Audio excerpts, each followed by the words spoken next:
As much as love is based on your desire, it's also based on your destiny. Your love story was written by Allah in the heavens before you both even came to this world. Allah created your love and created the means for your love. And He says love is not blameworthy in our religion, nor is it forbidden, because every heart is in Allah's hands. So love itself is a test, and it's not fully in your control, especially the falling in love part.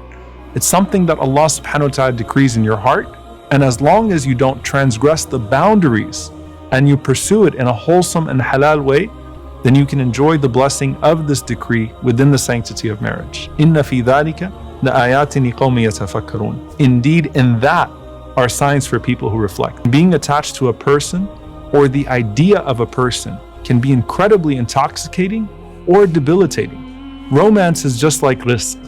It's not something everyone is going to have in this dunya.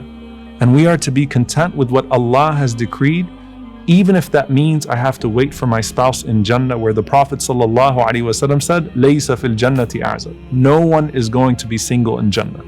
But if it hasn't been decreed for you in this dunya, that doesn't make your worth any less. Asiya alayhi salam, a perfect woman, was married to the worst human being that ever walked the face of the earth, Fir'aun. Maryam alayhi salam, the greatest woman of her time and all time, never even got married. And there are many scholars in our ummah, the forerunners of our ummah, who never got married. Sometimes we don't make it any easier on ourselves. We let our minds fantasize and imagine a life that may or may not come true. But we start to build an emotional connection to this idea in our head. And having our minds filled with endless fantasies can only make us fall that much harder when our actual Qadr reveals itself to us in a way we didn't wish. Things don't always work out the way that we imagine for ourselves.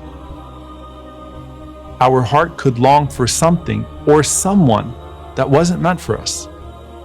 And they were meant to still be a part of your story, but perhaps not in the way you'd hoped. Allah has more for you, stored up in a future that you haven't yet even anticipated.